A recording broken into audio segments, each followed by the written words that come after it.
কোনোবাই ৰাজনীতিৰ গুণ পাইছে, কোনোবাই সমাজৰ পৰিৱেশটো হানি কৰা বা বিনষ্ট কৰাৰ এটা চক্ৰান্তৰ গুণ পাইছে। চাওক ক'ৰ পৰা আৰম্ভ হৈ এই গোটেই প্ৰক্ৰিয়াটো এতিয়া কি পৰ্যায় পাইছে। ভূমিত কেৱল মাত্ৰ খিলঞ্জীয়া মানুহৰ প্ৰভুত্ব আধিপত্য থাকিব লাগিব। ইয়াত ন্যায় দবদবনি আমি সহ্য নকৰোঁ। ন্যায় অতি শীঘ্ৰে উজনি এখন খালী কৰিব লাগিব। উজনি অসমত তেওঁলোকৰ ইয়াত আমি দবদবনি সহ্য নকৰোঁ। এজন খিলঞ্জীয়া মুছলমানে কৈছে বাংলাদেশীক আমি সুৰক্ষা দিমেই। এতিয়া কথাটো হৈছে কি, যদি বাংলাদেশ সুৰক্ষা দিম বুলি ইয়াত হুমকি দিয়ে আমি ইয়াত নিদিওঁ থাকিব। যি পৰ্যায়ৰ যুদ্ধ হয় এই যুদ্ধলৈ আমি সাজু আছোঁ। যে আপাৰ আছামত লৱাৰ অসমৰ যিসকল শ্ৰমিক আছে, ব্যৱসায়িক আছে, চাকৰি সূত্ৰে তাতে গৈছে, এইসকলক এছাম গুণ্ডা প্ৰবৃত্তি এছাম মানুহে সেইসকল উদ্ভণ্ডালি কৰি সেইসকলক মাৰপিট কৰি আছে। আইনৰ শাসন চলিব লাগে। এইটো পেৰেলালি গুণ্ডাৰ চৰকাৰ চলি আছে নেকি অসমত? তামোলৰ বাৰী পাতা, ফিচাৰী পাতা, তেওঁলোকেহে আমাৰ ওপৰত নিৰ্যাতন কৰি আছে। কান্দিব লাগে, আমি কান্দিছে তেওঁলোক। মইতো উৰিয়াম ঘাটত গৈ নিজে চাই আহিছোঁ, এজন মানুহে 400 বিঘা 300 বিঘা মাটি দখল কৰি ৰাখিছে। আমিহে কান্দিব লাগে। কোনে স্মাৰক পত্ৰ দিব লাগে? নিয়মতে আমাৰ মানুহখিনিহে গৈ কান্দিব লাগে। ৰাজ্যৰ পুলিচ প্ৰশাসন হিমন্ত বিশ্ব শৰ্মাৰ গোলাম হৈছে আৰু তেওঁলোক যে বিক্ৰী হৈছে এই কথাটোকো প্ৰমাণ কৰিছে উজনি অসমত এই শ্ৰমিকসকলক অত্যাচাৰৰ ফলত। ভাৰত ৰাষ্ট্ৰৰ ভিতৰত মানুহৰ গণতান্ত্ৰিক অধিকাৰ আছে। তেওঁলোকে ৰাষ্ট্ৰৰ এঠাইৰ পৰা আন ঠাইত গৈ জীৱিকাৰ কাৰণে যাব। নিজৰ ৰাজনৈতিক স্বাৰ্থত হিমন্ত বিশ্ব শৰ্মাই আজি উজনি অসমৰ মুছলমান শ্ৰমিকসকলক অত্যাচাৰ কৰি আছে। শিৱসাগৰখনত বাছি লোৱাৰ কাৰণ বোধহয় যিহেতু অখিল গগৈয়ে উচ্ছেদৰ বিৰোধিতা কৰি আছে, সেইকাৰণে কিছুমান মানুহৰ জৰিয়তে তাত হিন্দু মুছলমানৰ সংঘাত লগাব খোজা হৈছে। মই কোনো সংগঠনৰ নাম ল'ব খোজা নাই, কিন্তু যিবিলাক মানুহে চৰকাৰৰ কথা মতে উঠা বঢ়া কৰে আৰু চৰকাৰৰ পৃষ্ঠপোষকতাত জাতি আৰু জাতিৰ মাজত সংঘৰ্ষ লগাবৰ কাৰণে পৃষ্ঠভূমি তৈয়াৰ কৰে, তেওঁলোক সঁচাকৈ জাতীয় শত্ৰু। 2020 ক্ৰিকেট মেচ খেলা নাই যে আমাক কোনোবাই জাৰ্চি স্পনচাৰ কৰিব। এইটো কথা মই স্পষ্টকৈ কৈ দিছোঁ আমাৰ বিধায়কগৰাকী। এতিয়া শান্তি সম্প্ৰীতিৰ কথা কোৱা হৈছে, শান্তি সম্প্ৰীতিটো কোনে ভাঙিছে সেই কথাখিনি শিৱসাগৰ ৰাইজে চাই আছে। শান্তি সম্প্ৰীতি কেৱল আমি বৰ্তাই নাই, শান্তি সম্প্ৰীতি যোনে বিঘ্নিত কৰিছে সেইকেইটাক কাণত ধৰাই দিয়ক, শান্তি সম্প্ৰীতি নিজে ঘূৰি আহিব। অখিল গগৈৰ ৰহস্যজনক ভূমিকা। অখিল গগৈয়ে বিভিন্ন অঞ্চলত মিয়া অঞ্চলত গৈ প্ৰীতি ভোজন খাইছে, ডাঙৰ ডাঙৰ সভা সমিতি পাতিছে, কিন্তু মিয়াৰ বিপৰ্যয়ৰ সময়ত মিয়াক যেতিয়া হেংদাং লৈ পেলাই এইসকল চেঙেলীয়া লৰাই যেতিয়া নেকি মাৰিম কাটিম বুলি কৈ তেওঁলোকক ঘৰৰ পৰা টানি আনিছে, ডিঙিত ধৰি দলিয়াই দিছে, কিন্তু অখিল গগৈৰ মৌনতা অৱলম্বন কৰাই এইটো বহুত ডাঙৰ এক প্ৰশ্নৰ উদ্বেগ ঘটিছে। আপুনি যদি সঁচাকৈ আপুনি সংখ্যালঘুৰ দৰদী হয়, আপুনি কালিৰ ভিতৰত শিৱসাগৰ DC অফিচৰ সন্মুখত আপুনি প্ৰতিবাদত বহক। এই আছিলে ভিন্ন মহলৰ পৰা অহা মন্তব্য, ৰাজনৈতিক আৰু সামাজিক। এই মুহূৰ্তত মই আজিৰ অতিথিসকলৰ ওচৰলৈ যাবলৈ বিচাৰিছোঁ। আমাৰ সৈতে বৰ্তমান ষ্টুডিঅ'ত উপস্থিত আছে দুগৰাকী অতিথি, কংগ্ৰেছৰ মুখপাত্ৰ কুশল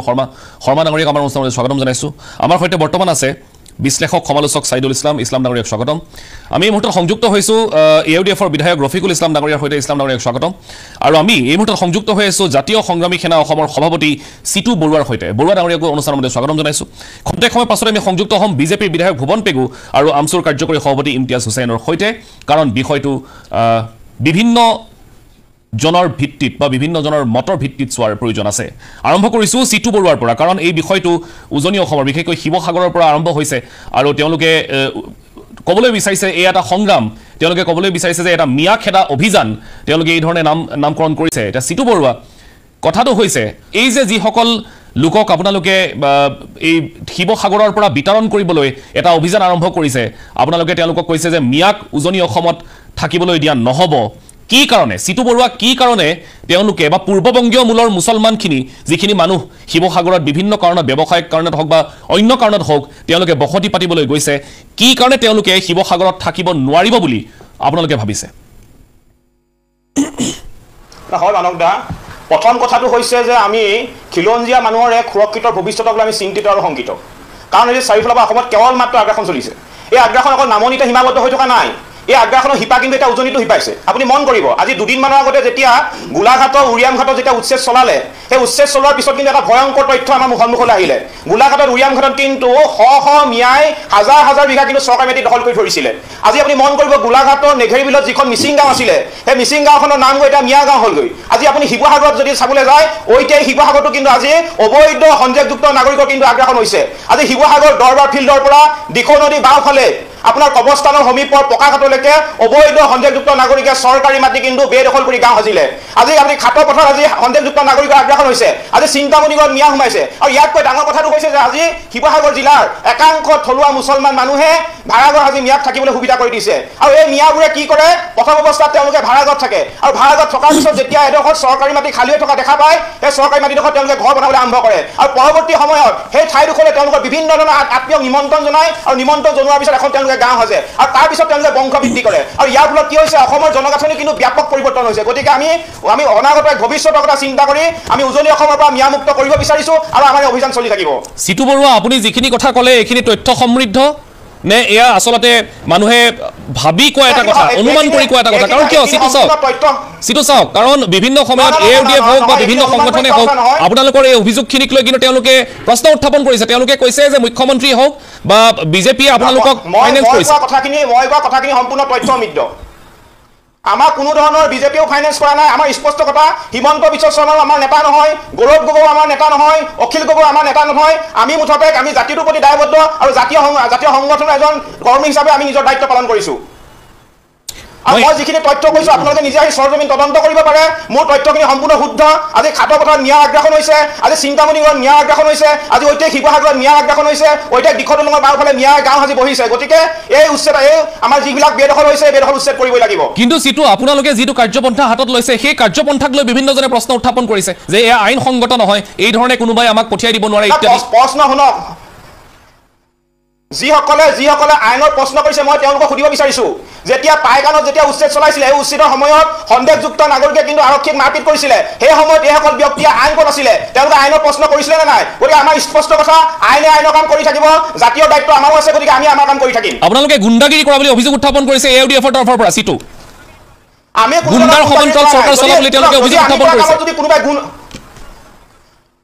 যদি আমি কোৱা কামক যদি কোনোবাই গুণ্ডা বুলি ক'বলৈ হয় তেনেধৰণৰ গুণ্ডাৰ উপাধি আমি হাজাৰ ল'বলৈ আমি কুণ্ঠাবোধ নকৰোঁ আমি জাতিৰ কাৰণে কাম কৰিছোঁ আৰু অসমীয়াক আমি বচাব লাগিব ইমতিয়াজ হুছেইন এই মুহূৰ্তত আমাৰ সৈতে সংযুক্ত হৈছে আমচুৰ কাৰ্যকৰী সভাপতি মই ইমতিয়াজক আমাৰ অনুষ্ঠানৰ মাজলৈ স্বাগতম জনাইছোঁ মই এই মুহূৰ্তত সংযুক্ত হৈছোঁ ৰফিকুল ইছলাম ডাঙৰীয়া আপোনাৰ ওচৰলৈ আহিছোঁ ইতিমধ্যে সিতু বৰুৱা যিগৰাকী জাতীয় সংগ্ৰামী সেনা অসমৰ তেওঁ সভাপতি তেওঁলোকে যিটো অভিযান আৰম্ভ কৰিছে তেওঁলোকৰ অভিযোগ কেইবাটাও কিন্তু আপোনালোকেও কালিৰ দিনটোত কিন্তু এই গোটেই প্ৰক্ৰিয়াটোৰ বিৰুদ্ধে স্মাৰক প্ৰদান কৰিছে সংগ্ৰামী সেনা বুলি পৰিচয় দিছে আৰু এই ক্ষেত্ৰত কথা বাৰ্তাখিনি শুনি লাজ লাগিছে এজন জাতিৰ দায়বদ্ধ থকা এজন ব্যক্তি বা সংগ্ৰামী এজন ব্যক্তি যদি হয় তেনেকুৱা এজন ব্যক্তিৰ মুখেৰে এনেকুৱা কথা নোলায় তেখেতে যিখিনি কথা বাৰ্তা ক'লে এনেকুৱা লাগে যে এখেতে অসমৰ ৰজা এখেতে গোটেইখিনি আইন কানুন এখেতে চিনি নাপায় আৰু যি কথা বাৰ্তাবিলাক ক'লে আপুনি আইনৰ কথা নকব যেতিয়া পাইকানত যেতিয়া আপোনালোকৰ দৰে সন্দেহযুক্ত মানুহে যেতিয়া আৰক্ষীক প্ৰহাৰ কৰিছিলে সিতু মই এক মিনিট মই গৈ আছো চুপ কৰক হয় এতিয়া সন্দেহযুক্ত যদি কোনো ব্যক্তি অসমত আছে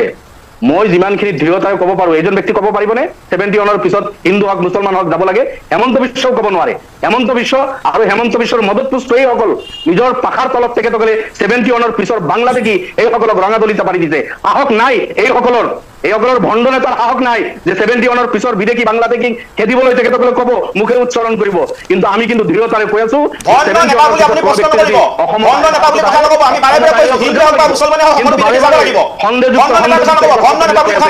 সন্দেহযুক্ত যদি কোনো ব্যক্তি অসমত আছে বিদেশী যদি কোনো অসমত আছে এইসকল পুলিচ প্ৰশাসন আছে আইন আছে সংবিধানৰ দ্বাৰা আমাৰ ৰাষ্ট্ৰ চলে সংবিধানৰ আইনৰ আধাৰত সেইসকল চিনাক্ত কৰক চৰকাৰৰ যিসকলৰ দায়িত্ব আছে আৰু সেইসকল যি দেশৰ যি ৰাষ্ট্ৰৰ হয় তাতে পঠাই দিয়ক কিন্তু ইছলাম ডাঙৰীয়া মুখ্যমন্ত্ৰীৰ প্ৰতিক্ৰিয়া আপুনি নিশ্চয় শুনিছে মুখ্যমন্ত্ৰীয়ে কৈছে যে কান্দিব লাগে আমি কান্দিছে আপোনালোকে মানক তাকে মই কৈছো আজি এই যিসকল কিছুমান উদণ্ড যুৱকে কিছু কাম আপাৰ আসামত বা বিভিন্ন বিশেষভাৱে শিৱসাগৰ যোৰহাটত আমি দেখিছো এইসকলক মই খুব বেছি মুখ্যমন্ত্ৰী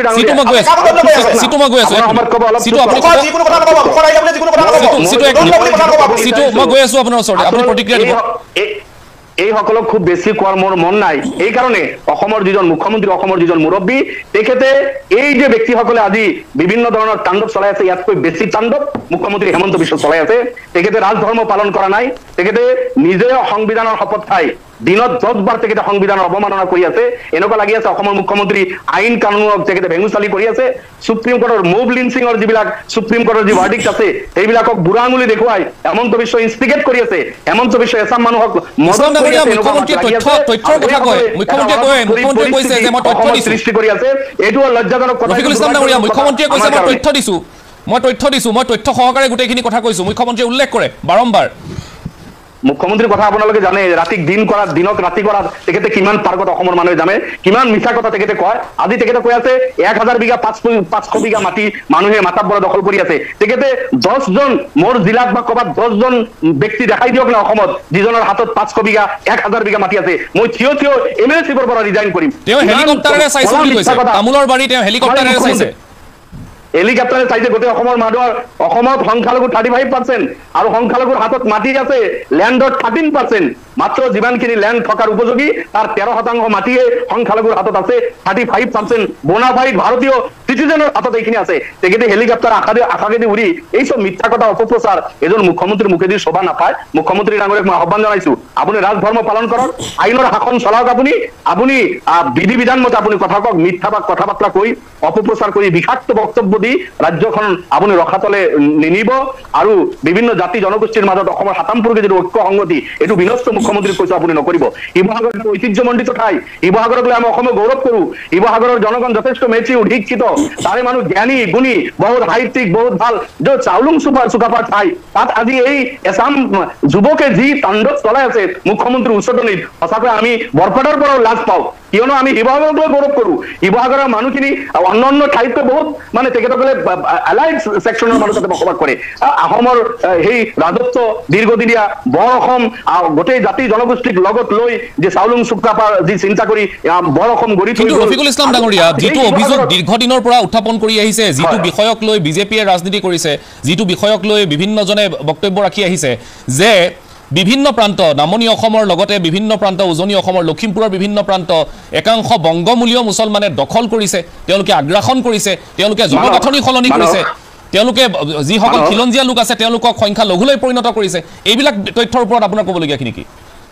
সংখ্যালঘু অসমত যিমানখিনি সংখ্যালঘু জনগণ আছে সংখ্যালঘু আছে যিখিনি সংখ্যাগুৰু আছে এইখিনি আছে যি জিলাত আপোনাৰ এইটোতো কোনেও কাৰো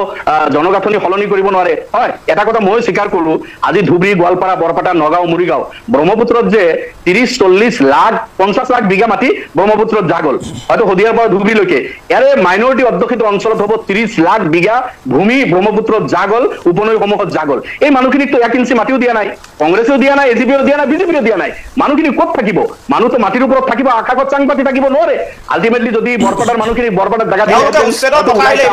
বা গোৱালপাৰাত নগলে আজি নগাঁও মৰিগাঁও সংস্থাপিত কৰিলেহেঁতেন তেতিয়া হয়তো এইখিনি মানুহ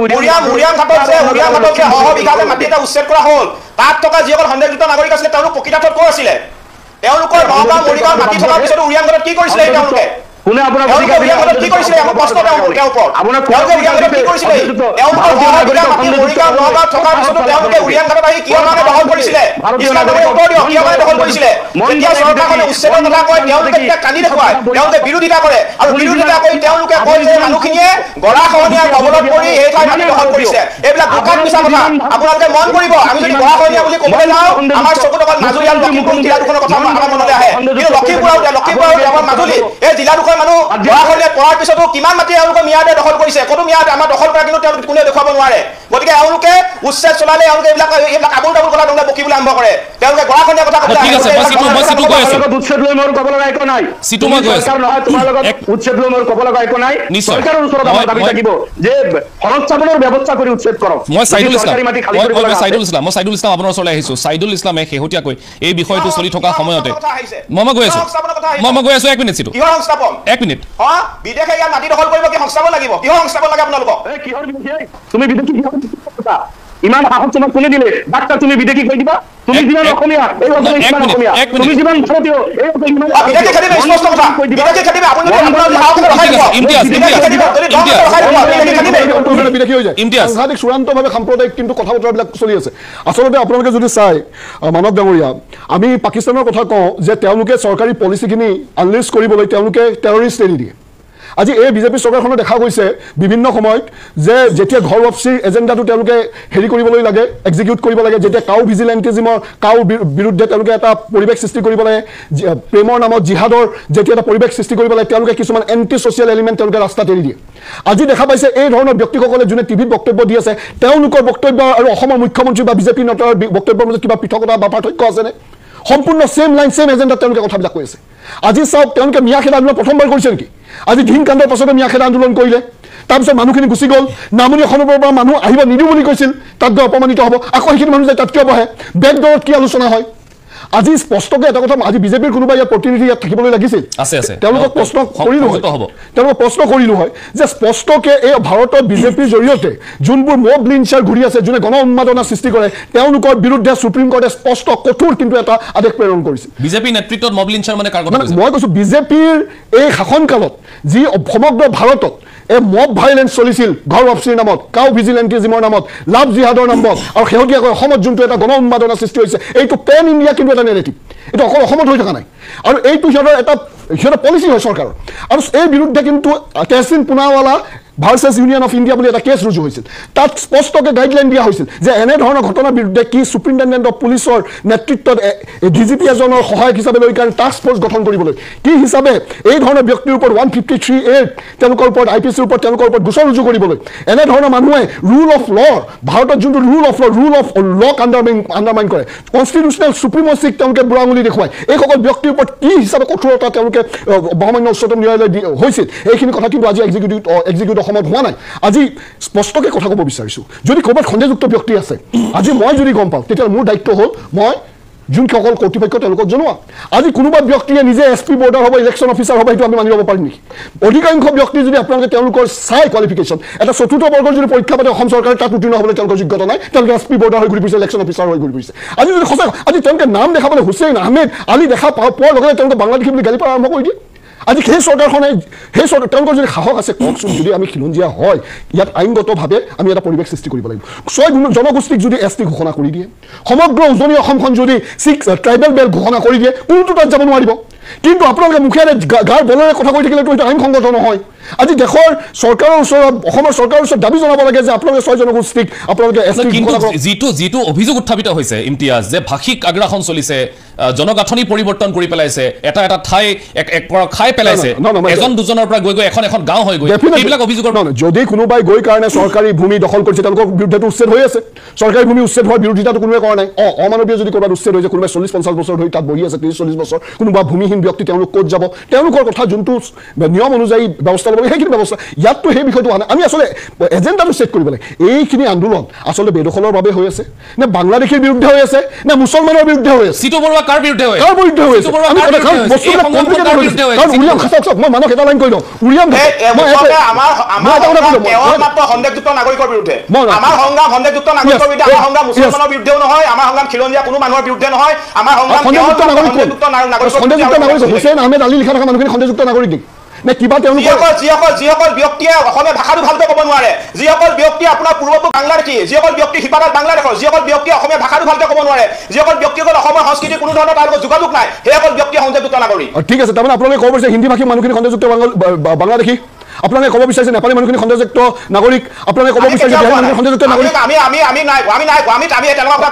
তেতিয়াহ'লে আপোনালোকে অসমীয়া ভাষা ক'ব নাজানা বিভিন্ন জাতি জনগোষ্ঠী অসমত বসবাস কৰি আছে যদি কোনোবা মানুহ ভাৰতীয় নাগৰিক হয় তেওঁলোকে আজি বম্বেত গৈ চাকৰি কৰিব পাৰে বহুত অসমৰ লেবাৰ গৈ কেৰালাত কাম কৰি আছে আজি গৈ দিল্লীতো চাকৰি কৰিব পাৰে যাৰ মূল হিপাৰত বাংলাদেশৰ মিয়াসকলৰ মূল হিপাৰত বাংলাদেশৰ গতিকে মিয়াসকলৰ কিন্তু সিটো তাৰমানে 1971 আগৰ আৰু পাছৰ এই ভাগটোৰ প্ৰতি আপোনালোকে কোনো আস্থা প্ৰদৰ্শন কৰা নাই নেকি সব কিমান আমাৰ কথা শুনক আমাৰ কথা স্পষ্ট 1826 চনৰ ইয়ান নম্বৰ সন্ধিৰ আগত হোৱা যিখিনি মানুহ আছিলে সেই মানুহখিনিক আমি খিলঞ্জীয়া মানুহ বুলি আমি গণ্য কৰিছো 1826 চনৰ পৰা 1951 চনৰ ভিতৰত যিখিনি মানুহ আছে অসমীয়া বুলি মানি নলয় এনেকুৱা জ্ঞান লৈ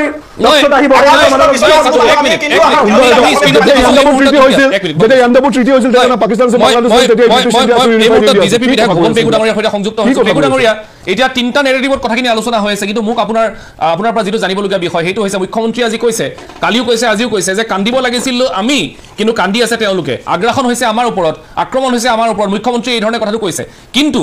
AUDF হওক বা একাংশ সংগঠন তেওঁলোকে দাবী কৰিছে যে ভাৰতীয় নাগৰিক যদি হয় কোনোবা তেতিয়াহ'লে তেওঁলোকৰ অধিকাৰ আছে তেওঁলোকৰ সাংবিধানিক অধিকাৰ আছে কোনোবা এখন ঠাইত গৈ তেওঁলোকে বসতি স্থাপন কৰিব পাৰে তেতিয়াহ'লে সমস্যাটো ক'ত শংকাৰ কাৰণটো কি ইয়াতে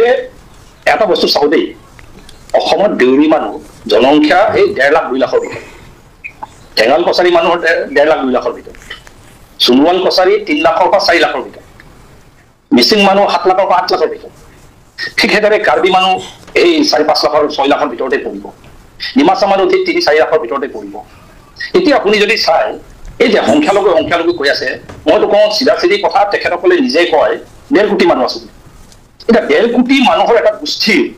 আগ্ৰাসন যদি প্ৰত্যেকটো এই দেউৰী মানুহ থকা জেগাত মিচিং মানুহ থকা জেগাত খেঙাল মানুহ থকা জেগাত সোণোৱাল কছাৰী থকা মানুহ জেগাত ২০,০০০ ৩০,০০০কে যদি আপোনাৰ ভোটৰ বিন্যাসটো যদি সলনি কৰি পেলায় আগ্ৰাসন চলাই আৰু মেইন যুক্তি কি বানপীড়িত মই এটা কথা বুজি পোৱা নাই উজনি অসমৰ হাইয়েষ্ট একেবাৰে মাজুলীলৈকে কাজিৰঙালৈকে হাইয়েষ্ট বানপীড়িত মানুহ কোন বুলি ক'লে মিচিং মানুহ আৰু দেউৰী মানুহ আমিতো আৰু আমি বানপীড়িত বুলি বৰপেটাত মাটি দখল কৰিবলৈ যোৱা নাই আমি কাজিৰঙাৰ মাটি দখল কৰিবলৈ যোৱা নাই আমিতো ভাই ফৰেষ্ট ভাঙিবলৈ যোৱা নাই সত্ৰৰ মাটি দখল কৰিবলৈ যোৱা নাই মটনদমা থানৰ মাটি দখল কৰিবলৈ যোৱা নাই আমিতো এই আগ্ৰাসনটো আমি চলোৱা নাই এতিয়া আপুনি এইটো আগ্ৰাসন কি হয় মোক এই সংখ্যালঘু নক'ব তেখেতসকল single largest majority in Assam ৩.৫ কোটি মানুহৰ ভিতৰত ১.৫ কোটি মানুহ এটা গোষ্ঠীৰ হয় they are the majority of Assam now আৰু এই মেজৰিটি অফ আছামে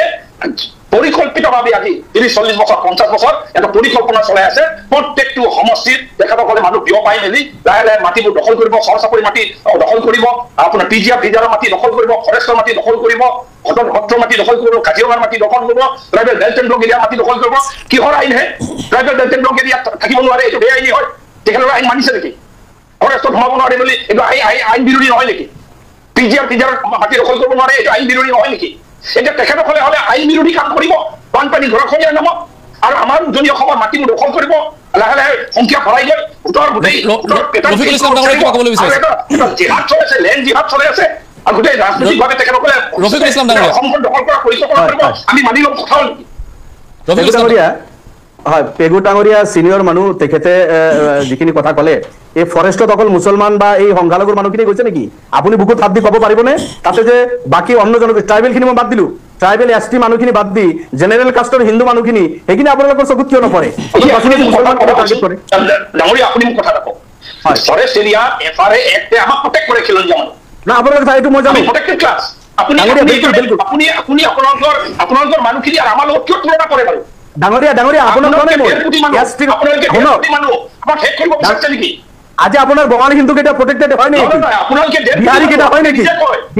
বিহাৰী কেইজন হয় নেকি বঙালী হিন্দু হয় নেকি মাৰোৱাৰী কিনা আহি পইচা কিনা হয় নেকি জেনেৰেল হিন্দু কাষ্টৰ মানুহখিনি প্ৰটেক্টেড হয় নেকি বিষয়টো ভাৰতীয় আৰু অভাৰতীয় নে বিষয়টো হিন্দু আৰু মুছলমান এইটো নহয় লেণ্ড জিহাদ কোনে চলাই আছে পৰিকল্পিতভাৱে বিহাৰীয়ে চলাইছে নেকি সোণাই ৰূপাই অভয়াৰণ্য আৰু উৰিয়াম ঘাটৰ এই বনভূমিত মুছলমান বাকী মানুহ নাই নেকি প্ৰটেক্টেড কমিউনিটিখিনি বাদ দি বাকী মানুহখিনি দখল কৰি আছে সেইখিনি আপোনালোকৰ ঠিক আছে মই ৰেল ষ্টেচনৰ মাটি ৰেল ষ্টেচনৰ ট্ৰাইবেল বেল্ট এণ্ড ব্লক এৰিয়াৰ মাটি কোনে দখল কৰিছে বঙালী হিন্দু নাই নেকি বঙালী মুছলমানৰ লগত বঙালী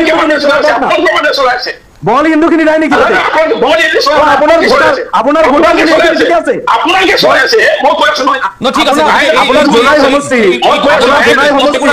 ইছলাম ডাঙৰীয়া মই 1 মিনিটৰ এটা বিৰতি ল'ব লাগিব তাৰপিছত মই কংগ্ৰেছৰ প্ৰতিক্ৰিয়া ল'ব লাগিব আৰু লগতে ছাইদুল ইছলামো আছে প্ৰসংগটো ভাষিক আগ্ৰাসন তাৰ সমান্তৰালকৈ ভূমি অধিগ্ৰহণ বা এক প্ৰকাৰ ভূমি আগ্ৰাসন এই ধৰণৰ কথা বতৰাবিলাক চলি আছে কিন্তু তাৰ মাজতে ডিবেটটো এইটো হৈ আছে যে এইটো ভাৰতীয় অভাৰতীয়ৰ কথা নে এইটো হিন্দু মুছলমানৰ কথা ইয়াক লৈ কিন্তু মানুহৰ মাজত কিছু বিভ্ৰান্তি আছে এটা বিৰতি ল'ম 1 মিনিটৰ পুনৰ উভতি আহি আছোঁ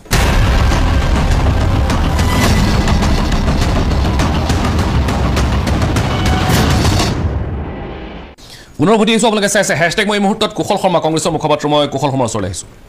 নাই চাওক এই বিষয়টো যথেষ্ট স্পৰ্শকাতৰ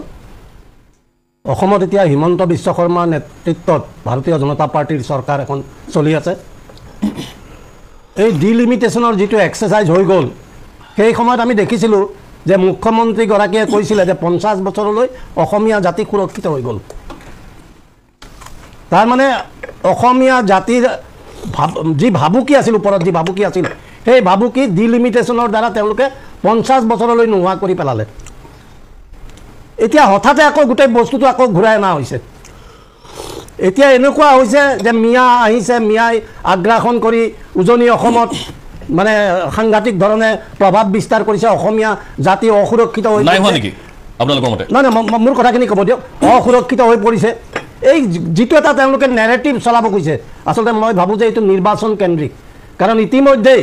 উজনি অসমৰ এজন নেতাক ভাৰতীয় জাতীয় কংগ্ৰেছৰ আমাৰ অসম প্ৰদেশ কংগ্ৰেছৰ যিগৰাকী সভাপতি গৌৰৱ গগৈ ডাঙৰীয়াৰ অসম ৰাজনীতিত যেতিয়াই পদাৰ্পণ হ'ল তেতিয়াই ভাৰতীয় জনতা পাৰ্টি আৰু বিশেষকৈ হিমন্ত বিশ্ব শৰ্মা ডাঙৰীয়া তেওঁ ভীতিগ্ৰস্ত হৈ পৰিছে আৰু সেইকাৰণেই তেওঁ এই গোটেই তেওঁ নিজেই নেতৃত্ব দিছে আচলতে এগৰাকী মুখ্যমন্ত্ৰীয়ে এটা অবিশ্বাসৰ ৰাজনীতি জনসাধাৰণৰ মাজত অসমৰ মানুহক ভাগ ভাগ কৰিব বিচৰা এটা ৰাজনীতি অসমৰ মুখ্যমন্ত্ৰী এগৰাকীয়ে কৰা আমি ইয়াৰ আগৰ ইতিহাসৰ অসমৰ ক'তো আমি দেখা নাই কংগ্ৰেছৰ ষ্টেণ্ডটো কি এই ক্ষেত্ৰত না আমি ভাৰতীয় আজি এই বিষয়টো ভাৰতীয় নে অভাৰতীয় আজি ভাৰতীয় ইতিমধ্যে আমি দেখিছোঁৱে NRC ইছ্যুৰ পৰা আৰম্ভ কৰি আজি NRCৰ গোটেই প্ৰক্ৰিয়াটো ৰখাই দিয়া হৈছে কোনে ৰখাই দিছে আজি ৰিজেকশ্যন শ্লিপ কিয় বিলোৱা হোৱা নাই কংগ্ৰেছ দলৰ নেতৃত্বত এই গোটেই কথাবিলাক যেতিয়া চলিছিল তেতিয়াওতো ভাৰতীয় জনতা পাৰ্টি আছিল তেওঁলোক বিৰোধী আছিল তেওঁলোকে এই গোটেই কামখিনিত তেতিয়া সহযোগ কৰিছিল তেওঁলোকে নকৰাকৈ থকা নাছিলে এতিয়া তেওঁলোক যেতিয়া শাসনৰ গাঁঠিত বহিল তেওঁলোকে গোটেই বস্তুটো আকৌ এটা তেওঁলোকে স্থবিৰতা আনি দিলে আৰু তেওঁলোকে ইয়াক নিজৰ ৰাজনৈতিক স্বাৰ্থত তেওঁলোকে ইলেকশ্যন হোৱাৰ লগে লগে তেওঁলোকে ব্যৱহাৰ কৰিব বিচাৰিছে আজি মই কাৰো নাম নকওঁ উজনি অসমত বিশেষকৈ শিৱসাগৰত আজি শিৱসাগৰৰ যিগৰাকী বিধায়ক তেওঁ এগৰাকী নিৰ্বাচিত প্ৰতিনিধি আমি যোনেই যিমানেই তেওঁক ভাল পাওঁ বেয়া পাওঁ অখিল গগৈ ডাঙৰীয়া তাৰ নিৰ্বাচিত জনপ্ৰতিনিধি মই তেওঁৰ বক্তব্য চাইছোঁ এটা ভুৱা নেৰেটিভ ক্ৰিয়েট কৰিব বিচৰা হৈছে কোনে কৰিছে আপোনালোকে দেখিয়ে আছে কোনে কৰিছে মই কাৰো নাম পৃষ্ঠভূমিত আছে পিছত আছে ভাৰতীয় জনতা পাৰ্টি আৰু বিশেষকৈ মুখ্যমন্ত্ৰীগৰাকী দুৰ্ভাগ্যজনক কথা তেওঁৰ যিটো ফেইলিয়ৰ কিন্তু বছৰত ভাৰতীয় জনতা পাৰ্টি যি বিফলতা সেই বিফলতা তেওঁলোকে মন্তব্য কৰিছে এই ধৰণৰ কথাবিলাক আৰু তেওঁলোকে ভাবিছে যে এটা জাতীয়তাবাদী ভাৱধাৰা আনি অখিল গগৈ কি কৰিছে যিগৰাকী অখিল গগৈয়ে 400-500 কিলোমিটাৰ দূৰলৈ গৈ নামনি অসমৰ সেই উচ্চাৰিত মানুহখিনিৰ মাজলৈ গৈছিল এতিয়া এইখিনি মানুহ যদি শিৱসাগৰতে তেওঁলোক যদি নিৰ্যাতিত হৈছে অপদস্থ হৈছে অখিল গগৈ ক'ত তেওঁলোকৰ ওচৰত নহয় ছাৰ আজি অখিল গগৈ ডাঙৰীয়া শিৱসাগৰৰ বিধায়ক মই সেই কণ্টেক্সতে কৈছোঁ শিৱসাগৰ যেহেতু গোটেই খুব সন্দেহজনক নহয়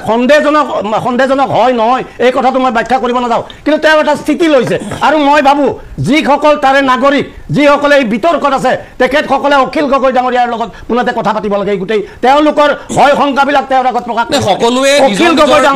মই লাইনটোৰ কথা কৈছোঁ মই নিয়মটোৰ কথা কৈছোঁ অখিল গগৈ ডাঙৰীয়াক লগত লৈ তেওঁলোকে মুখ্যমন্ত্ৰীগৰাকীক লগ পাব লাগে তেওঁলোকে ক'ব লাগে আমাৰ এই ধৰণৰ আমাৰ মনত ভয় আছে গোটেই কথাখিনি তেওঁলোকে পাতিব লাগে যদি তাত কিবা থাকে তেওঁলোকে ৰাজনৈতিক দলবিলাকৰ লগত তেওঁলোকে কথা পাতিব লাগে কিন্তু এইবিলাক নকৰি তেওঁলোকে এটা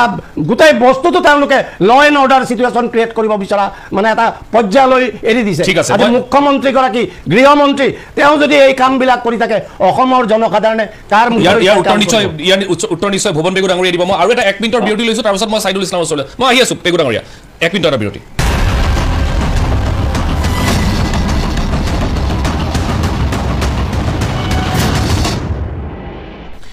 পুনৰভতি আহিছোঁ এই মুহূৰ্তত মই বিশ্বাসক চাইদুল ইছলাম ডাঙৰীয়া ওচৰলৈ যাবলৈ বিচাৰিছোঁ ইছলাম ডাঙৰীয়া আপুনি এই গোটেইখিনি ঘটনা প্ৰবাহ চলি থকাৰ মাজতে প্ৰায় 3-4 দিনীয়া এটা ভিজিট কৰি আহিলে উজনি অসমৰ ভিন্ন প্ৰান্ত আমি যিখিনি গম পাইছোঁ আপুনি কি দেখিলে আপোনাৰ অভিজ্ঞতা কি ক'লে গোটেই বিষয়টো স্পৰ্শ কৰা বুলি ইতিমধ্যে কৈছে এতিয়া সন্মুখত 26 নিৰ্বাচন ভোটৰ চবতে লাগিছে যেন লাগিছে সেইবিলাক থাকিব ভোট থাকিব চব থাকিব নিৰ্বাচন থাকিব ৰাজনৈতিক কথা বতৰা থাকিব কিন্তু একেবাৰে এই কথাটো আমি ওলাই কৰিব নোৱাৰোঁ যিখিনি মই দেখিলোঁ যে উজনি অসমৰ মানুহৰ মনত সৰ্বসাধাৰণ মানুহৰ মনত যিসকলে নিজক খিলঞ্জীয়া বুলি ভাবে সেই মানুহখিনিৰ মনত এটা শংকা ক'ৰবাত এটা শংকা সৃষ্টি হৈছে সেই শংকাটো মই আহিছোঁ সেই শংকাটো একেবাৰে ছুপাৰফিচিয়েল বুলি কৈ দিব নোৱাৰি সেই কথাটো কোনেও অস্বীকাৰ কৰিব নোৱাৰে হয় নীতিগত কথা বা এই যিখিনি কথা ইতিমধ্যে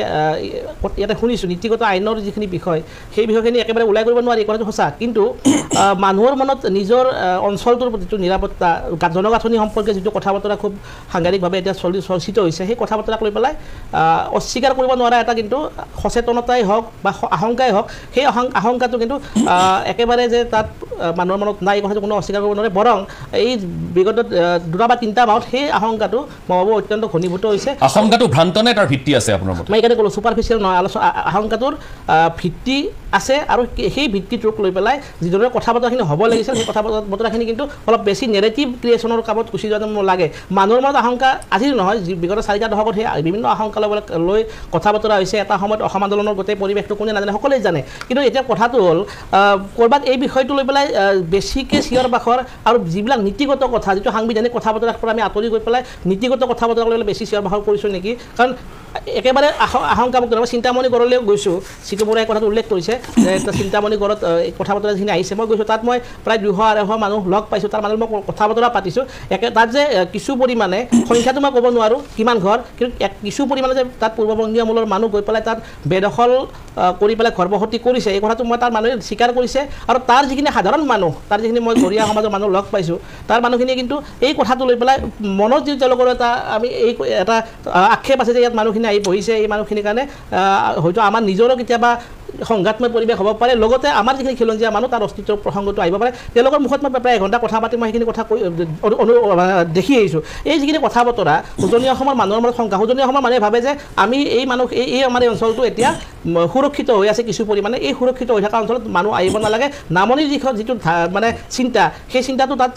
পুনৰ তেওঁলোকে হয়তো ভাবিছে যে নামনিৰ পৰা এতিয়া লাহে লাহে মানুহবিলাক এইফালে মাইগ্ৰেট হ'ব আহি পেলাই ঘৰ বসতি স্থাপন কৰিব যিটো এটা আশংকা যে আমাৰ গোটেই অঞ্চলটোত মাটিবিলাক বেদখল হৈছে বা বেদখল হ'ব এই কথা বতৰাখিনি আমি একেবাৰে উৰাই দিব নোৱাৰি কাৰণে পৰিসংখ্যা যিখিনি উচ্ছেদৰ পৰিসংখ্যা এতিয়া ওলাইছে সেই পৰিসংখ্যাত উজনি অসমৰ কেইবাখনো ঠাইত কিন্তু উচ্ছেদ হোৱা মানুহবিলাক বংগীয় মূলৰ মানুহ বুলি ইতিমধ্যে ইষ্টাব্লিছ হৈছে লখিমপুৰত মই দেখিছোঁ যে লখিমপুৰত যিখিনি এঙাৰ খোৱাই সেই অঞ্চলটোত প্ৰায় 12 ঘৰ তাত থলুৱা গৰীয়া মানুহ উচ্ছেদ হৈছে কিছু আহোম মানুহ বা থলুৱা মানুহ উচ্ছেদ হৈছে অন্য ধৰ্মাৱলম্বী বা আদিবাসী মানুহ 4-5 ঘৰ উচ্ছেদ হৈছে বুলি সেই অঞ্চলত দেখিছোঁ মই আহি থাকোঁতে মই ধেমাজি পাওঁতে মই ভুৱন বেগুদাক ফোন কৰি পেলাই তাৰ কথা বতৰা পাতিছোঁ গতিকে এই গোটেই কথা বতৰাত যিটো মানুহৰ মনত শংকা এটা আছে সেই ভিত্তি নিশ্চয় আছে বুলি আপুনি কৈছে আৰু এটা কথা মই এতিয়া মানুহ এই কথাটো ওলাই আহিছোঁ এইকাৰণে যে এই যে আজি তুমি আলোচনা কৰি থাকিব লাগিছিল নিৰ্বাচন আহিছে অসমৰ বিভিন্ন সমস্যা লৈ পেলাই অসমত যিবিলাক মৌলিক সমস্যা সেই সমস্যা লৈ পেলাই আমি আলোচনা কৰি থাকিব লাগিছিল সেই সময়তে আজিও যে এই কথাটো আলোচনা কৰিছোঁ এইটোৰ কাৰণটো কি কাৰণটো হ'ল এটা সময়ত হৰিশংকৰ ব্ৰহ্ম আয়োগ গঠন হ'ল হৰিশংকৰ ব্ৰহ্ম আয়োগে প্ৰতিবেদন দিলে তেওঁ এটা কথা একেবাৰে স্পষ্টকৈ উল্লেখ কৰিছিল সেই আয়োগে যে অসমত 1964 পিছত একেবাৰে অসম ভিত্তিক যিটো লেণ্ড জৰীপ ভূমিৰ যিটো জৰীপ সেই জৰীপ হোৱা নাই একেবাৰে জৰীপ হ'ব লাগে আৰু বেদখলৰ মুক্ত কৰাৰ কাৰণে অসমত যিখিনি মানুহে বেদখল কৰি আছে সেই বেদখলৰ পৰা বনভূমি বা পিজিআৰ যিখিনি আছে সেইখিনি মুক্ত কৰাৰ কাৰণে উচ্চ ক্ষমতাসম্পন্ন এখন কমিটি এছআইটি গঠন কৰিব লাগে এই কথাটো স্পষ্ট কৈছিল আজিলৈকে এইবিলাক হোৱা নাই আৰু এইখিনিক লৈ সদায় ৰাজনীতি হৈ আছে এতিয়া মই ক'ব খোজা কথাটো হৈছে কথাবিলাক অলপ বেলেগ ধৰণে হৈছে নেকি কাৰণ এইকাৰণে কৈছোঁ যে অসমত এতিয়া যিটো বিদেশী সমস্যাৰ মৌলিক কথা বিতৰণ চিনাক্তকৰণ এই যিবিলাক কথা এই কথাৰ পৰা আমি আঁতৰি আহিছোঁ নেকি যে ইতিমধ্যে কাৰ হৈছে কাৰ পিছত নীতিগতভাৱে বা আইনগতভাৱে তাকে চাওক এতিয়া আইনৰ বাবে সকলো অপেক্ষা কৰি আছে আৰু কেনেবাকৈ এইবোৰ কথা সকলোৱে ৰাজনীতিকৰণ কৰি দিয়াৰ ফলতে এই চিটু বৰুৱাহঁতৰ দৰে যিসকল যুৱক আছে তেওঁলোকে এই ধৰণৰ এটা পদক্ষেপ ল'বলগীয়া হৈছে নেকি যিটো বেআইনী বুলি বহুতে দাবী উত্থাপন কৰিছে বা অভিযোগ উত্থাপন কৰিছে এতিয়া চাওক মই ইছলাম ডাঙৰীয়া আপুনিও আছে এক মিনিট মই আহি আছোঁ আপুনিও আছে ভুৱন পেগু ডাঙৰীয়াও আছে এটা তথ্য মই এই মুহূৰ্তত দেখুৱাবলৈ বিচাৰিছোঁ লখিমপুৰৰ কথা কৈ থকা হৈছে লখিমপুৰৰ নাওবৈচা সেই নাওবৈচা সমষ্টিটো এতিয়া 41% যিটো ইয়াৰ পূৰ্বৰ ভোটাৰ তালিকা 82,897 গৰাকী ভোটাৰ সংখ্যালঘু 41% ভোটাৰ তাত সংখ্যালঘু যদি আমি এখন তালিকা দেখুৱাবলৈ বিচাৰোঁ এই তালিকাখন আপোনালোকে মন কৰক যিটো তথ্যৰ কথা কৈ থকা হৈছে ভাষিকভাৱে যিখিনি কথা কৈ থকা হৈছে যদি বক্সৰ ভিতৰত দিয়ে তেতিয়া গোটেই তালিকাখন দেখা পোৱা যাব এই তালিকাখনত চালে আপুনি গম পাব 1991 চনৰ যিটো তথ্য এক নম্বৰ তালিকাখন লাগে মোক 1991 চনৰ আৰু 2011 চনৰ যিটো পৰিসংখ্যা এক নম্বৰ তালিকাখন পাম যিখন এইখনত পজ কৰিব মুঠ জনসংখ্যা অসমৰ তেতিয়া 2,24,14,14,322 2011ত 3,12,00,000 ইমান হ'লগৈ বৃদ্ধিৰ হাৰটো 39.22%। এতিয়া অসমীয়া ভাষী যিখিনি মানুহ আছে 1991 চনত 1,29,58,088 গৰাকী আছিল 2011 চনত 1,50,75,797 গৰাকী হ'ল অৰ্থাৎ এই 10টা বছৰত যিটো বৃদ্ধিৰ হাৰ সেইটো 16.50%। কিন্তু বাংলা ভাষী যদি মানুহৰ সংখ্যাটোলৈ চায় তেতিয়াহ'লে 1991 চনত এই সংখ্যাটো আছিলে 48,56,532 কিন্তু 2011 চনত এই সংখ্যাটো হ'লগৈ 90,24,324 যিটো বৃদ্ধিৰ হাৰ সেইটো 85.80% 85.80 গতিকে ক'ৰবাত নহয় ক'ৰবাত এই বিষয়টো চিন্তনীয় ইছলাম ডাঙৰীয়া ইয়াৰ পাছৰ মই হিন্দু মুছলমানৰ তথ্যখিনি ল'ব নাযাওঁৱেই ভাষিকভাৱে যদি কথাখিনি আমি আলোচনা কৰোঁ ইছলাম ডাঙৰীয়া মানস এটা কথাটো আমি অকপতে স্বীকাৰ কৰোঁ যে সংখ্যালঘু জনগণ বা অকল সংখ্যালঘু নহয় গোটেই ভাৰতবৰ্ষত যদি যায় কিছুমান এলেকাত অন্য জাতি জনগোষ্ঠীও পাব যি যেনেকুৱা ধৰণৰ আমাৰ জনসংখ্যাৰ হাৰ বৃদ্ধি তেনেকুৱা ধৰণৰ আৰু বহুত জাতি জনগোষ্ঠী আছে যেনক সেইবিলাক তেখেতসকলৰ কথা কিন্তু তুলনামূলকভাৱে যে কিছু বেছি এই কথাটো স্বীকাৰ কৰাত কোনো দ্বিধা আমি নকৰোঁ দ্বিতীয় কথা হ'ল যে এটা সময়ত আছিল মই এই এক্সাম্পলটো সদায় দি থাকোঁ আমি 8 ভাই ককাই সোণোৱাল ডাঙৰীয়াহঁতো 8 ভাই ককাই গতিকে এটা সময়ত আছিল হেমন্ত বিশ্ব 5 জন সোণোৱাল 8 জন যোগীৰ 6 জন মোদী ডাঙৰীয়াৰ 5 জন এনেকুৱা লালু প্ৰসাদৰ 8 জন না কেইজন ল'ৰা ছোৱালী অকল মুছলমানৰ ঘৰত নহয় এতিয়া কণ্ট্ৰল হৈছে এতিয়া 2 জন 3 জন 4 জন আপুনি সাধাৰণতে যাব 2 জন 3 জন 2 জন 3 জন এনেকৈ পাব এতিয়া কমি আহিছে আৰু যদি আপুনি চাই ইছলাম ডাঙৰীয়া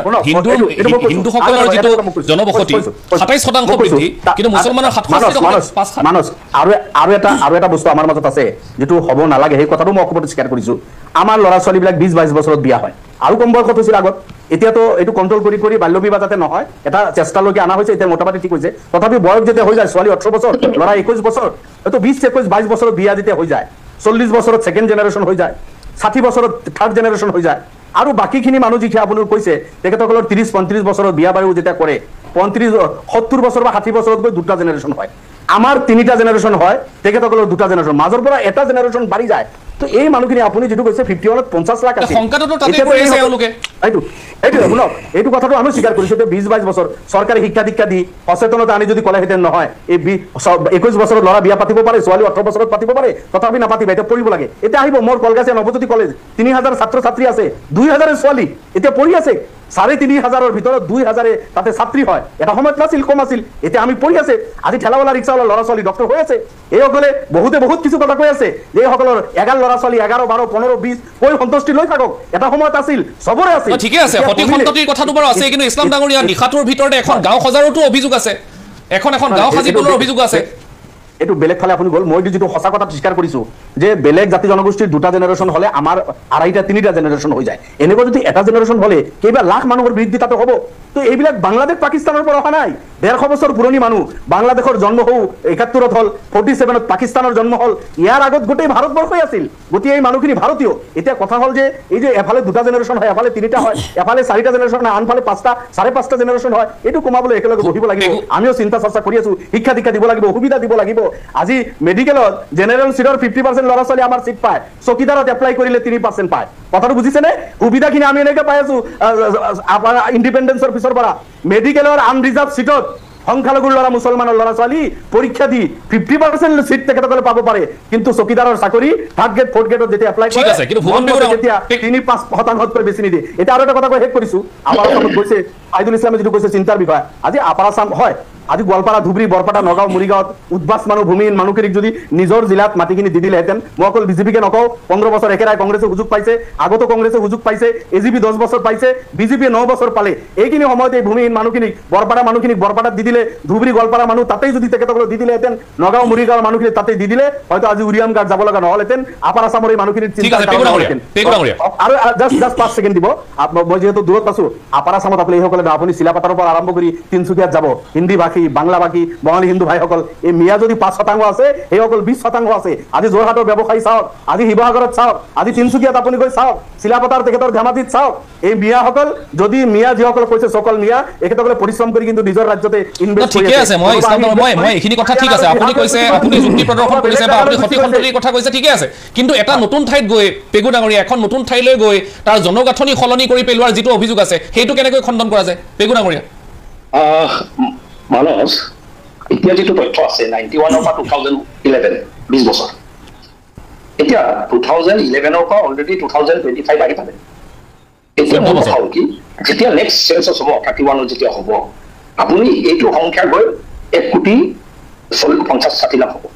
তাৰ পাছত আপুনি আৰু 20 বছৰ পাছত যাব তেতিয়া এইটো মাল্টিপ্লাই কৰিব 3 কোটি হ'ব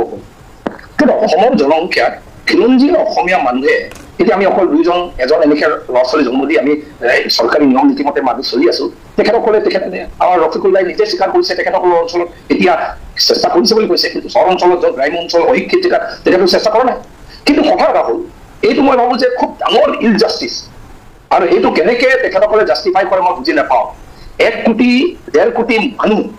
এই যে সৰু সৰু জাতি জনগোষ্ঠী বসবাস কৰা ঠাইবোৰত আহি বানপীড়িতৰ নামত আহি বান লগা নামত আহি তেখেতসকলে মাটি দখল কৰিব, জনসংখ্যা বৃদ্ধি কৰিব, ভোটাৰ লিষ্টত নাম ভৰাব আৰু জনসংখ্যা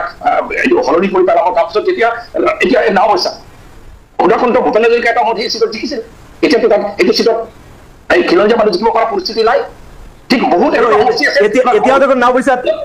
এতিয়াও দেখোন আপুনি কথা কওঁতে মই কোৱা নাই, মোক কৈ নাও পইচা তেতিয়াও খিলঞ্জীয়া এমএলএ শুনি লওঁ না এতিয়া এই খিলঞ্জীয়াই জিকিছে, সেইটোৱে কৈছো ভৰত বৰাই জিকিছে। নিৰ্ণায়ক কোন? এই আপোনাৰ মানুহখিনি নিৰ্ণায়ক,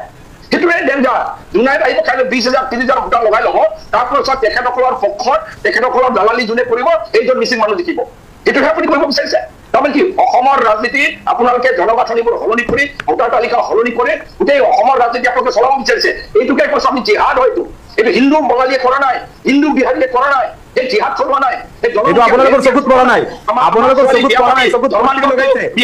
এটা জনগোষ্ঠীক টাৰ্গেট কৰা আপোনালোকৰ উদ্দেশ্য, আপোনালোকৰ চকুত নপৰে সেইখিনি। বঙালী হিন্দুক আপোনালোকে চিটিজেনশ্বিপ দিছে, এইটো আপোনালোকৰ চকুত নপৰে। আপোনালোকে ৰেড কাৰ্পেট বিচাৰি দিছে 71ৰ পিছৰ হিন্দুসকলক, 71ৰ পিছৰ হিন্দু বাঙালী ৰেড কাৰ্পেট বিচাৰি দিছে বিজেপিয়ে, আপোনাৰ চকুত নপৰে। কিন্তু আমি বিচাৰো 71ৰ পিছৰ মুছলমান ঠিকে আছে, কিন্তু আপুনিও কৈ দিয়ক, আপুনিও কৈ দিয়ক, আপোনালোকে ক'ব নোৱাৰে বিজেপিয়ে বেআইনী কাম হলে কৰি থাকিব, মাটি দখল কৰিব বেআইনী কাম, পিঞ্জা দখল কৰিব বেআইনী কাম, ট্ৰাইবেল বেল্টৰ প্ৰক্ৰিয়া দখল কৰিব বেআইনী কাম, আপোনালোকৰ মানুহ আছে কিন্তু এই ধৰণে সংগঠনে তেওঁলোকক তাত গৈ ভাবুকি দিয়াটো তেওঁলোকে বেআইনী বুলিয়ে কৈ আছে। মানস ভাবুকি কোনো দিয়া নাই। আজি বিজেপি চৰকাৰে 2 লাখ মানুহক মাটি দিলে, 2 লাখ পৰিয়ালক মাটি দিছে, এজন মানুহক মাটি দিয়া নাই। বসুন্ধৰা 1 আৰু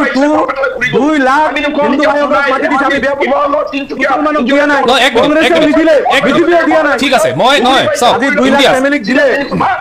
2 লাখ পৰিয়ালক আমাক দিলে, মানুহখিনি লগা নাই। ঠিক আছে, এক মিনিট। এতিয়া শিৱসাগৰত মই গৈ আছো শিৱসাগৰত যিটো প্ৰক্ৰিয়া আৰম্ভ হৈছে, চিটুৱে হওক বা শৃংখল চলি অহা হওক, তেওঁলোকে জাতীয় সংগ্ৰামী সেনা অসম নামেৰে হওক বা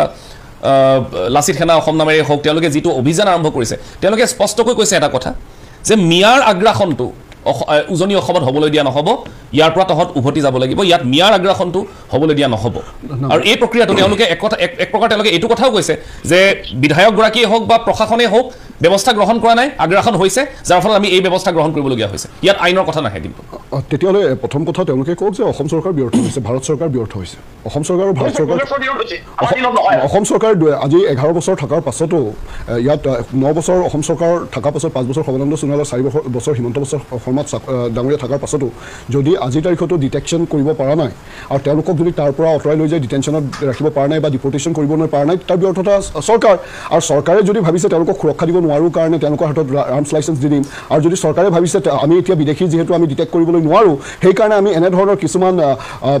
এলিমেণ্টছক আমি ৰাস্তাত এৰি দিম, যোনে আমাৰ SP বৰ্ডাৰৰ কাম কৰিব, যোনে ইলেকশ্যন অফিচৰ কাম কৰিব, তেতিয়াহ'লে চৰকাৰে নিজৰ ব্যৰ্থতাৰে তাত স্পষ্টকৈ দাঙি ধৰিছে। আজি সেইকাৰণে অসম চৰকাৰৰ এজন শাসকীয় দলৰ এজন যিহেতু বিধায়ক আছে, তেওঁৰ থ্ৰুদি এটা আমি প্ৰেয়াৰ জনাইছোঁ অসম চৰকাৰলৈ যে তেওঁলোকে এখন হোৱাইট পেপাৰ ষ্টেটমেণ্ট এখন ৰিলিজ কৰক, য'ত অসমত কিমানখিনি PGR VGR ফৰেষ্টলেণ্ড আছে আৰু তাত কোন জনসংখ্যা লোক বহি আছে। প্ৰথম কথা, কাৰণ আমি আলোচনাটো আৰম্ভ কৰিছোঁ বেলেগ ফালে, এতিয়া গুচি গৈছে বেলেগ ফালে, যে বিদেশত মুক্ত ফালে। এতিয়া প্ৰথম কথা মই এটা কথা কৈছোঁ, তেহচিন পুনাৱালাৰ ক্ষেত্ৰত যোনটো জাজমেণ্ট সুপ্ৰিম কোৰ্টে দিছিল, সেইটো লেটাৰ এণ্ড স্পিৰিটত কিয় অসমত কিহৰ কাৰণে এক্সিকিউট হোৱা নাই, কিয় টাস্ক ফ'ৰ্চ হোৱা নাই ডিষ্ট্ৰিক্টে, কিহৰ কাৰণে এনেধৰণৰ গণ উন্মাদনা সৃষ্টি কৰা লোকসকলৰ বিৰুদ্ধে FIR ৰেজিষ্টাৰ হোৱা নাই, আমি দৰকাৰ পৰিলে আকৌ কোৰ্টত দ্বাৰস্থ হ'ব লাগিব। দ্বিতীয় কথাটো হৈ গ'ল, আজি উৰিয়াম ঘাটত তেওঁলোকে উচ্ছেদৰ কথা কৈছে, অকল 7-8খন গাঁৱহে উচ্ছেদ হৈছে, এতিয়া 45-50-60খন গাঁও আছে য'ত উচ্ছেদ হোৱা নাই, আৰু তাত মই অকল অসমীয়া ভাষিক লোক নাই, তাত নেপালী মানুহ আছে, বিহাৰী মানুহ আছে, তাত 2খনকৈ নাগা গাঁও আছে, যোনে ডিষ্ট্ৰিক্ট ডিমাপুৰ লিখে, ষ্টেট নাগালেণ্ড লিখে। এনেধৰণৰ গাঁওবিলাকক আজি 50-60 হাজাৰ মানুহক তাত ৰাখি আপোনালোকে ফৰেষ্ট মুক্ত কৰিবলৈ বিচাৰিছে। আজি এই আমাৰ সোণাই ৰূপাই অভয়াৰণ্য, আমাৰ উত্তৰ পাৰত তেজপুৰৰ ওচৰত, তাত তেওঁলোকে জাননী প্ৰেৰণ কৰিলে লোকসকলক তাত উঠি যাবলৈ, কিন্তু তাৰ পিছৰ মুহূৰ্ততে চাৰ্কল অফিচাৰ, চাৰ্কল ক'ব দিব লাগিব আপুনি, চাৰ্কল অফিচাৰ আৰু DFক ট্ৰান্সফাৰ কৰালৈকে পৰ্যায় আহি গ'ল, তেওঁলোকক জাননী তাতে ষ্টে হৈ থাকিল, তেওঁলোকক একো কৰিবলৈ নিদিয়ে। এনেধৰণৰ যোনবোৰ ডাবল ষ্টেণ্ডাৰ্ড চিলেক্টিভ মেজাৰ্ছ, তাৰ ওপৰত আমাৰ লগত ক'ব লগা আছে। আজি সেইসকল দল সংগঠনে যোনে আজি হুছেইন আহমেদ আলী দেখা পালে বাংলাদেশী বুলি গালি পায় অৰ্থাৎ তেওঁলোকে সাম্প্ৰদায়িক মনোভাৱেৰে যোনবোৰ আৰম্ভ কৰিছে আৰু তেওঁলোকৰ মুখৰ কথা আৰু বিজেপিৰ মুখৰ কথা চাব সম্পূৰ্ণৰূপে একে নিচিনা সেইকাৰণে মই আৰম্ভণিতে কৈছিলোঁ যি হিচাপে তেওঁলোকৰ এটা পলিচি কিছুমান এলিমেণ্টক আনলিষ্ট কৰি দিয়া নিজৰ পলিচিবিলাক এক্সিকিউট কৰিবলৈ অসমতো সেইটো চলিছে ইয়াৰ কাৰণ এটাই আগন্তুক 2026 চনৰ নিৰ্বাচন আপুনি চাব এই গোটেই পৰিৱেশটো হিন্দু মুছলিমলৈকে গৈ আছে হিন্দু মুছলমানলৈকে গৈ আছে খিলঞ্জীয়া মুছলমান আৰু তাৰ মাজতে মানস মোক এটা কথা কওকচোন যে কোনোবাই আমাৰ ভনী এজনী কৰবাত আমাৰ বোৱাৰী এজনী কোনোবাই অপদস্থ কৰিব আৰু কিবা ধৰ্ষণৰ প্ৰচেষ্টা চলাব আমি পুলিচ আহলৈ বাট চাম নে আপোনাৰ কোৰ্ট আহলৈ বাট চাম জাজ আহলৈ বাট চাম নে আমি ধৰি বান্ধি তাতে আমাৰ জীয়ৰীজনীক আমাৰ ভনীজনীক বচাবলৈ চেষ্টা কৰিম কওক আমাৰ মাটিৰ ওপৰত আগ্ৰহ হৈছে আমি এতিয়া ওলাই আহিব লাগে চব অসমৰ খিলঞ্জীয়া মানুহে এক হয় চবে ওলাই আহিব লাগে চিধা চিধি কথা এই 1.5 কোটি মানুহৰ এই বাংলাদেশী মিয়া মুছলমানসকলে যিটো মাটিৰ আগ্ৰহ চলাইছে আমি ঐক্যবদ্ধ হৈ এতিয়া ওলাই নাহিলে 20 বছৰ পাছত যেতিয়া 3 কোটি হ'ব তেতিয়া দেৰি হৈ যাব নহয় মই সিটো বৰুৱা তেওঁলোকে তেওঁৰ বক্তব্যত এটা স্পষ্ট হৈছে তেওঁলোকে নিজৰ ব্যৰ্থতা স্বীকাৰ কৰিছে ঠিক আছে সিটো বৰুৱা আগুৱাই আহিব দিছে আৰু ইয়াত গণ উন্নয়নৰ এটা সৃষ্টি কৰি এখন কমিউনেল ৰাইট কৰিবলৈ তেওঁলোকে চেষ্টা চলাইছে বৰ্তমান ৰাজনৈতিক দলে অসমত এখন কমিউনেল ৰাইট সৃষ্টি কৰিবলৈ চেষ্টা কৰি আছে তেওঁৰ কথাবিলাকত এইখিনি সম্পূৰ্ণৰূপে স্পষ্ট হৈছে মই দুখ প্ৰকাশ কৰিছোঁ এজন দায়িত্বশীল বিধায়কে এনেধৰণৰ কথা কৈ আছে যে পুলিচ অফিচাৰ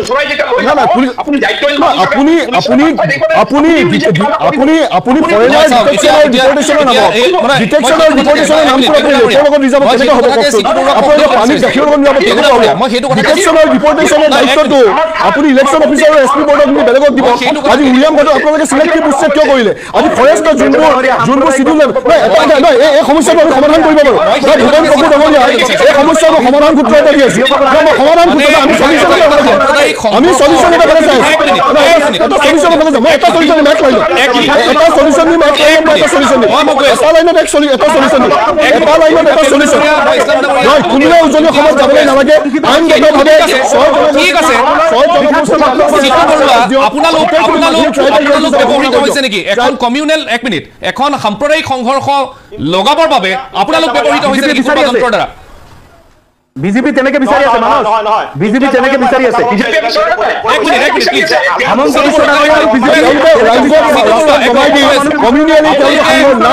আক্ৰমণ কৰিবলৈ হিমন্ত বিশ্ব শৰ্মা ডাঙৰীয়া চৰকাৰে কি শিকাই দিছে নেকি স্পষ্ট কৰিব লাগিব হিমন্ত বিশ্ব শৰ্মা ডাঙৰীয়া চৰকাৰে ৰাইজক নাম শুনি কাৰণে কিছুমান লোকক নমাই দিছে ৰাষ্ট্ৰত নাই ৰাষ্ট্ৰত তেওঁলোকে নমাই দিছে তেওঁলোকে ইনডাইৰেক্টলি তেওঁলোকে ইতিমধ্যে সিটো বৰুৱা ইমতিয়াজ ডাঙৰীয়া আপুনি শুনি লওক ইমতিয়াজ ডাঙৰীয়া আপুনি শুনক আপুনি কৈছে যে আমি আলী হুছেইন ৰহমান দেখিলে আমি অভিযান আৰম্ভ কৰিছোঁ নেকি আপোনাক আমি জনাইছোঁ যে আমি যিখন সংগ্ৰাম আৰম্ভ কৰিছোঁ এই সংগ্ৰামখনৰ লগত খিলঞ্জীয়া যিসকল মুছলমান মানুহ আছে গৰিয়া মৰিয়া দেখি জলহা গোটেই মানুহখিনি আমাৰ লগত জড়িত হৈ আছে আৰু তেওঁলোকে সম্পূৰ্ণ সহযোগিতা আগবঢ়াইছে আৰু তেওঁলোকৰ ভৱিষ্যত এজন আপোনাৰ সন্দেহযুক্ত এজন শুনি লওক আজি দুদিনমানৰ আগতে এজন যেতিয়া যুৱকে এখন ন্যায়ালয় দাবী কৰিলে তেতিয়া কিন্তু এই খিলঞ্জীয়া আমাৰ যিসকল গৰিয়া মৰিয়া দেখি জলহা যিসকল খিলঞ্জীয়া ভূমিপুত্ৰ আছিলে তেওঁলোক শংকিত হৈ পৰিছিলে আৰু আমাৰ কাষলৈ আহিছিলে তেওঁলোক আৰু আমাৰ অভিযানখন হৈছে কেৱল মাত্ৰ সন্দেহযুক্ত লোকৰ বিৰুদ্ধে এই অভিযানখন মুছলমানৰ বিৰুদ্ধে নহয় আমাৰ লগত সম্পূৰ্ণভাৱে কিন্তু খিলঞ্জীয়া মুছলমানসকল আছে আৰু দ্বিতীয় কথাটো হৈছে আপোনালোকে আইনৰ কথা কৈ আছে মই আপোনাক সুধিব বিচাৰিছোঁ পাইকানত যেতিয়া উচ্ছেদ চলাইছিলে যেতিয়া সন্দেহযুক্ত নাগৰিকে যেতিয়া পুলিচৰ ওপৰত যেতিয়া আক্ৰমণ কৰিছিলে তেতিয়া তেওঁলোকৰ আইন ক'ত আছিলে তেতিয়া আইনখন ক'ত আছিলে তেতিয়া আপোনালোকে কি কাৰণে মাত মতা নাছিলে তেতিয়া আপোনালোকে সেই সন্দেহযুক্ত পুলিচক যেতিয়া প্ৰহাৰ কৰিছিলে তেতিয়া কি কাৰণে মাত মতা নাছিলে মই আৰু এটা বিৰতি ল'ব লাগিব তাৰপাছত মই অনুষ্ঠানৰ পৰৱৰ্তী অংশলৈ আজি অসমৰ কোনোবাই ইয়াত ন্যায়ালয় দাবী কৰিব আজি অসমৰ কোনোবাই ইয়াত ন্যায়ালয় দাবী কৰিব আমি কি মনে মনে বহি থাকিম নি আমি কাৰ পুৰুষতে কি বহি থাকিম নি অসমৰ আহি কোনোবাই ন্যায়ালয় দাবী কৰিব আমি কাৰ পুৰুষতে বহি থাকিম নি কোনোবাই কয় যে আমি অসমৰ আহি কোনোবাই ন্যায়ালয় দাবী কৰিব আমি কি কাৰ পুৰুষতে বহি থাকিম এইবিলাকতো ঠিক কথা নহয় ইমতিয়াজ পাইকানৰ মানুহে আইন ভাঙিছিল তাত আৰক্ষী জপিয়াই পৰিছিল ঘৰে ঘৰে কামাণ্ড সোমাইছিল ঠিক সমান্তৰালভাৱে যদি উজনি অসমত কোনোবাই আইন ভাঙে যেতিয়া পাইকানৰ মানুহে যেতিয়া আৰক্ষী প্ৰহাৰ কৰিছিলে পাইকানৰ মানুহে যেতিয়া আৰক্ষী প্ৰহাৰ কৰিছিলে আপোনালোকে কোন কাৰ পক্ষ লৈছিলে আপোনালোকে কাৰ পক্ষ লৈছিলে আপোনালোকে কাৰ পক্ষ লৈছিলে জনা আছে আজি